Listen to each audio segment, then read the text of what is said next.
Okay, the last day of geometry is here, and yes, I hope you're not as sad as I am. It's all over, people. Welcome to high school after this. All right, so I'm going to finish with the reason we've been studying trigonometry all week is to graph these functions, a sine, the graph of the sine, a sine wave.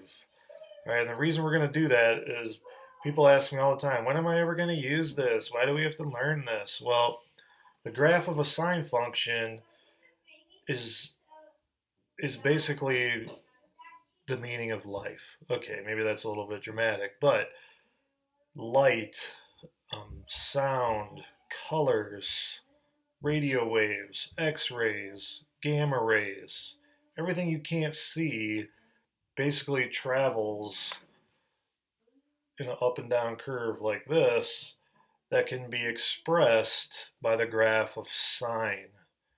But you can't graph sine unless you know everything that I've taught you this week. So everything that we've done this week is leading up to the graph of sine. Therefore, you can, electricity is a sine wave. So a lot of you people are going to get high degrees in college, and maybe you'll work with electricity, or maybe you'll work with X-rays or light or sound or anything like that. You're going to have to work with the graph of sine.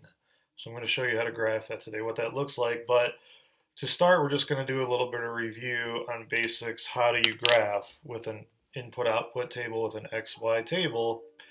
You take your function and you substitute in for x and you see what y value that gives you. So I'm giving you a simple y equals mx plus b function here. B is 0. So all we're going to do is substitute in these five numbers: 0, 90, 180, 270, and 360. If you sub in 0, you get 0. 1/3 times 0 is 0. You sub in 90. 1/3 of 90 is 30.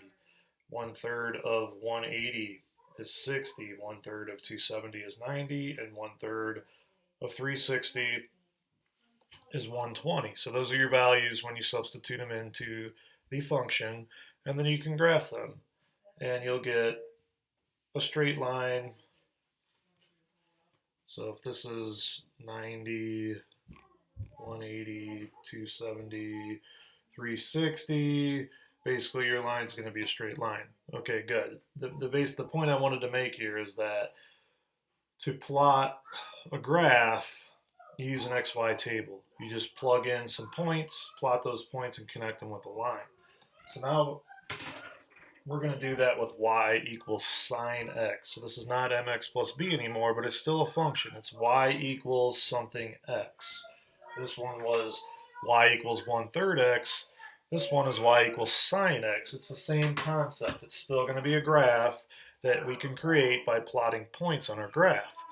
Now, here the difference is you're used to having numbers, regular old numbers, for your tick marks on your x and y axes, and you're still going to have that for the y axis. You're still going to have regular old numbers, but the x axis, when it comes to the graph of a trig function, are going to be in the form of radians. So I picked 90, 180, 270, and 360 on purpose on the last one because that's what those convert to in radians. Pi over 2 is 90 degrees. Pi is 180.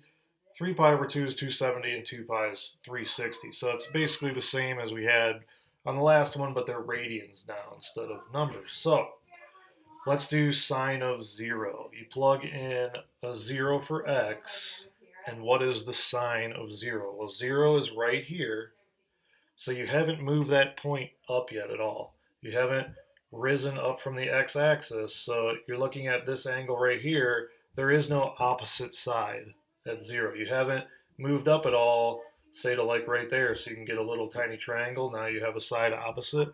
You don't have that. You have nothing for your opposite side. It's a 0. Your hypotenuse, we're going to assume that the radius on this is 1. Your hypotenuse is always going to be 1. So sine of x is 0 over 1. Opposite over hypotenuse, 0 over 1 is just 0. All right, let's go to pi 2. What is sine of pi 2? Well, now your point is traveling up the circle, and as it's going up, your opposite side is getting bigger, bigger, bigger, bigger, bigger, bigger, until it's all the way to here, and the side opposite is the same length as your hypotenuse. It's 1. They're both 1. So sine of pi over 2 is 1 over 1, which is 1. All right, sine of pi.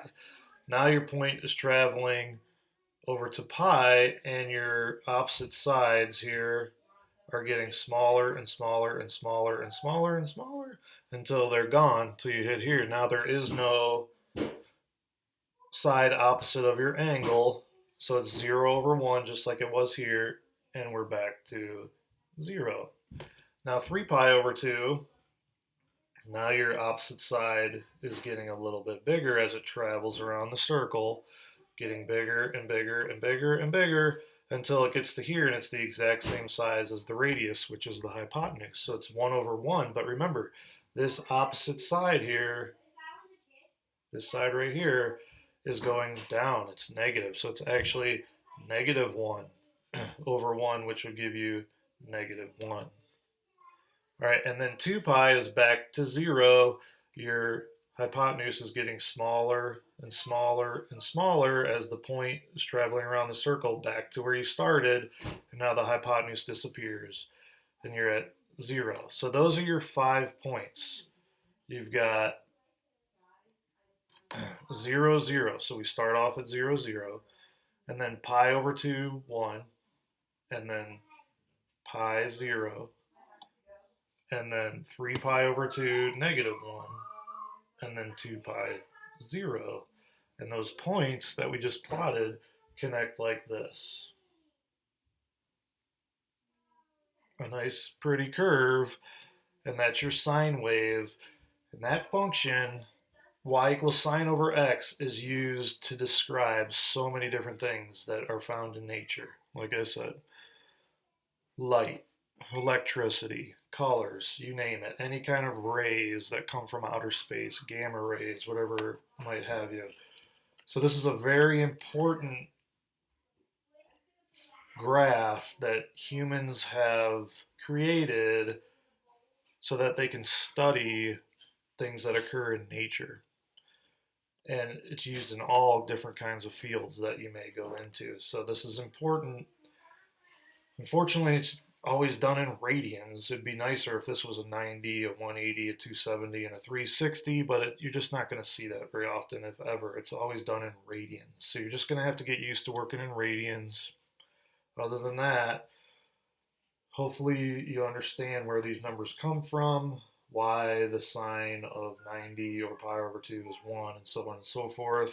If not, you can refresh with the videos from earlier this week. And when you get into high school, these videos are still going to be there. So you can always search Benjamin Vanderweist on YouTube and watch these videos again someday to refresh your memory. And throughout my math career, I've found that the second, the third time, especially when there's months or years in between when I learn something, the second or third time I learn it, it's just so much easier. It's crazy how that works. So I know this week has gone fast and this is complicated stuff, but I really believe that this is going to help you someday down the road. So for today, I want you to do this, but with the cosine of x. So that's your only assignment, is to graph y equals cosine of x. I'm not going to have you do y equals tangent x because that one's a little bit complicated. So I'm going to do it for you. Maybe I should do it. I'll start over. So tangent of x. All right. X and y. If x is 0, what is the tangent of 0? Well, tangent is opposite over adjacent. The adjacent side is right here. It's the same length as the hypotenuse. It's 1 because we're using a unit circle again. The radius is 1. The opposite side doesn't exist, so it's 0 over 1. Hasn't moved up at all yet, so it's 0 over 1, which is just 0. All right, what's tangent of pi over 2? Pi over 2, as the point is moving up the circle here, your opposite side is getting bigger, but your adjacent side is getting smaller as this line moves over, until eventually your adjacent side is gone when you're right up here, and your opposite side is 1. It's the same as the radius. It's the same as the hypotenuse. So that is 1 over 0, which is undefined. You can't have 0 in your denominator. So pi goes back to 0. 3 pi over 2 is undefined. It's negative 1 over 0. And 2 pi is back to 0. So it's 0, undefined, 0, undefined, 0. So what is undefined? Well, it's a fun word that you all probably like saying in high school called an asymptote.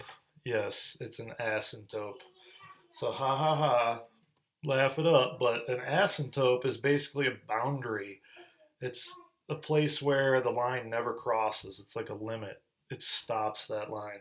So we're going to have an asymptote at pi over 2, and we're going to have another one at 3 pi over 2, and then at pi, we're at 0, and at 2 pi, we're also at 0. So what does this graph look like? It looks like this. At an asymptote, you draw a dotted line. That's how asymptotes are represented, and you're going to get those with hyperbolas. When you start graphing hyperbolas next year, you'll have asymptotes in that.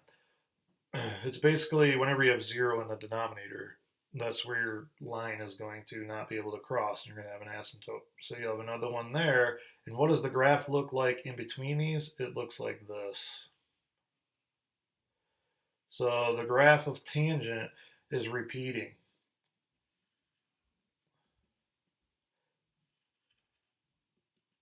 It'll just go on forever. Now, is that a deficiency in our understanding of math? I mean, imagine if you put these together, these graphs, if they did somehow connect, if we could break down the barriers of undefined and we could somehow define that, maybe these connect together in a 3D way. Maybe they look like pieces of RNA or the twisting DNA. Maybe function of tangent could be helped to describe that. Maybe we're just not looking at it properly. But that's deeper level thought for you guys to ponder someday because you guys are smart. Maybe you can come up with something that humans haven't discovered yet.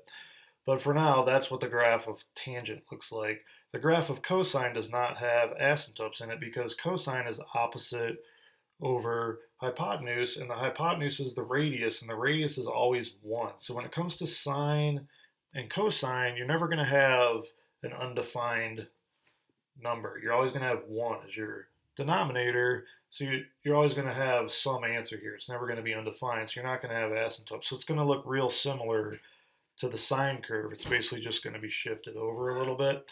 So see if you can do that. Graph these 5 points for y equals cosine of x, 0, pi over 2, and so on. Get your numbers on there, graph them, and draw your curve so that it looks similar to the graph of sine. See what you come up with.